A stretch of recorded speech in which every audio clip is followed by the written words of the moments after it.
Hello everyone, welcome to concepts in 10। आज के इस वीडियो में हम बात करने वाले हैं कि न्यू एजुकेशन पॉलिसी 2020 जो कि 29 जुलाई को 28 साल के बाद अपडेट हुई है, वो हम सबको कैसे अफेक्ट करेगी। तो ये वीडियो पूरा देखने के बाद आपको इस न्यू एजुकेशन पॉलिसी 2020 के 10 इंपॉर्टेंट हाइलाइट्स के बारे में पता चलेगा।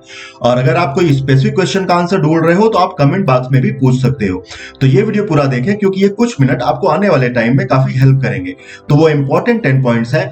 एचआरडी मिनिस्ट्री का नया नाम क्या है, ये न्यू एजुकेशन पॉलिसी 2020 क्या पर्पस सर्व करेगी, बोर्ड एग्जाम एनुअल एग्जाम में क्या चेंजेस हुए हैं, डिजिटल और ऑनलाइन टीचिंग पर क्या असर पड़ेगा, इंग्लिश लैंग्वेज पर डिपेंडेंसी कैसे कम होगी और मदर टंग को कैसे बढ़ावा मिलेगा, 4 साल के कोर्सेज जैसे कि इंजीनियरिंग के करिकुलम और स्ट्रक्चर पर क्या असर पड़ेगा, स्टूडेंट्स की एम्प्लॉयबिलिटी कैसे इंप्रूव होगी, अगर किसी की पढ़ाई किसी कोर्स को कंप्लीट करते हुए बीच में छूट गई है तो क्या होगा, ये रिफॉर्म इंप्लीमेंट कैसे होगा और last but very important teaching vacancies पे क्या असर पड़ेगा।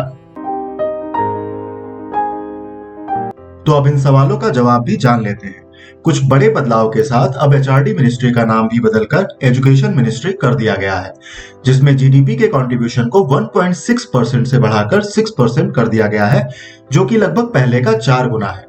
तो आई होप अब अपाहिज हो चुके इस एजुकेशन सिस्टम के कुछ दिन बदलेंगे और आने वाली जनरेशन को बेटर फ्यूचर अपॉर्चुनिटीज मिल सकेंगी। तो आते हैं अगले सवाल पर कि ये एजुकेशन पॉलिसी होती क्या है।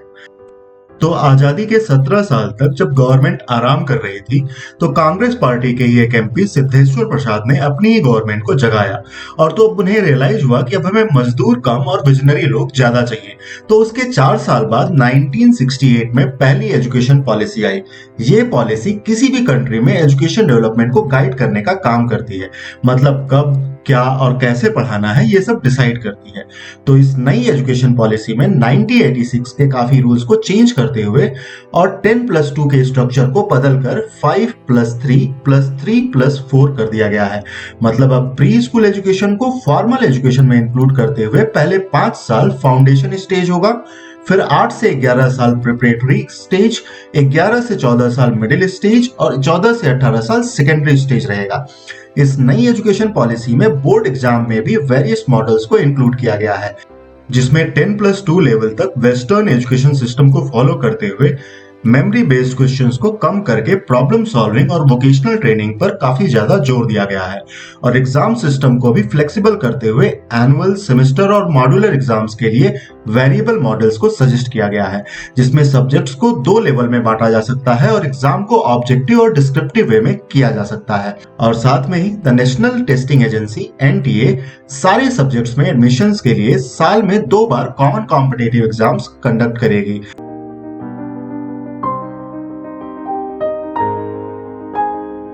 इसी के साथ डिजिटल और ऑनलाइन लर्निंग को बढ़ावा देने के लिए एक डेडिकेटेड यूनिट लॉन्च हुई है, जिसमें 1 क्लास 1 चैनल प्लान के अंदर NCERT ने रिस्पॉन्सिबिलिटी ली है कि कंटेंट डेवलपमेंट करने की, और ये अक्टूबर-नवंबर में लॉन्च हो सकती है। साथ में ही लोकल, रीजनल और मदर टंग को बढ़ावा देने के लिए अब स्टूडेंट्स को 3 लैंग्वेज सीखने का मौका मिलेगा, जिसमें से एक लैंग्वेज स्टेट की चॉइस होगी, दूसरी रीजनल चॉइस होगी और तीसरा स्टूडेंट खुद अपनी चॉइस से चूज कर सकेगा। इसके साथ ही इंग्लिश लैंग्वेज अब एक कॉमन लैंग्वेज ऑफ इंस्ट्रक्शन नहीं होगी, मतलब इससे अब स्पेसिफिक इंग्लिश मीडियम स्कूल्स का रोल कम होगा। इससे इंग्लिश लैंग्वेज पे डिपेंडेंसी तो कम होगी, लेकिन इतने सालों से यूज करते करते इंग्लिश लैंग्वेज अब एक अनऑफिशियल इंटर स्टेट लैंग्वेज बन गई है। जैसे कि जब कोई नॉर्थ से साउथ या साउथ से नॉर्थ जाता है तो इंग्लिश काफी हेल्प करती है कम्युनिकेट करने में। अगर दिल्ली जैसे स्टेट्स की बात करें जिनकी पॉपुलेशन काफी मिक्स है तो उनके लिए ये सिचुएशन थोड़ी चैलेंजिंग हो सकती है। 10+2 के बाद इंजीनियरिंग और बाकी के कोर्स के कंटेंट को कम किया जाएगा और करिकुलम और सिलेबस में अब ज्यादा ध्यान critical thinking, inquiry based, discovery based, discussion based और एनालिसिस बेस्ड लर्निंग को इंक्लूड करने पर दिया जाएगा। तो ये एक बहुत अच्छी बात है। इससे स्टूडेंट्स में प्रॉब्लम सॉल्विंग अप्रोच डेवलप हो सकेगी। स्टूडेंट्स की एम्प्लॉयबिलिटी हमेशा से ही एक बहुत बड़ा इशू रही है, जिस पर अक्सर काफी कमेंट आते रहते हैं कि लोग डिग्री के बाद भी एम्प्लॉयबल नहीं है।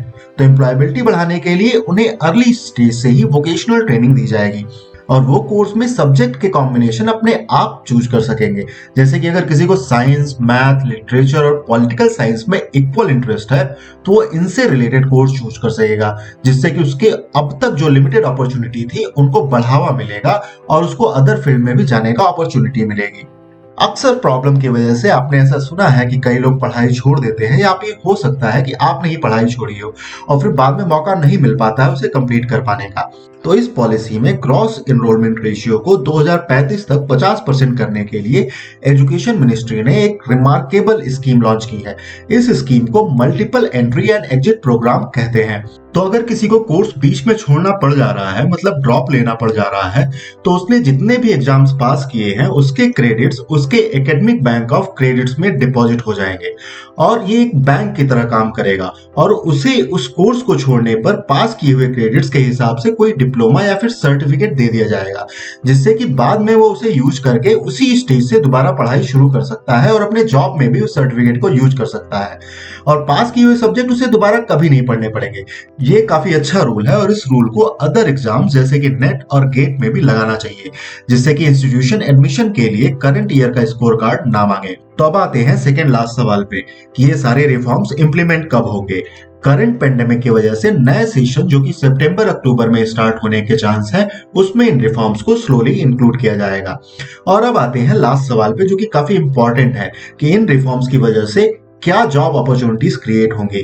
तो एजुकेशन मिनिस्ट्री ने कहा है कि सारे वैकेंट पोजीशंस को जल्द ही भरा जाएगा और हो सकता है कि डिजिटल और ऑनलाइन टीचिंग के फील्ड में काफी ज्यादा अपॉर्चुनिटीज आए। ऑनलाइन टीचिंग के तरीकों और टूल्स के बारे में जानने के लिए आप मेरा प्रीवियस वीडियो देख सकते हो, जिसका लिंक मैं डिस्क्रिप्शन में डाल दिया हूँ। तो आज के इस वीडियो में इतना ही। चैनल को सब्सक्राइब करें और बाकी की अपडेट जानने के लिए कमेंट ड्रॉप करें।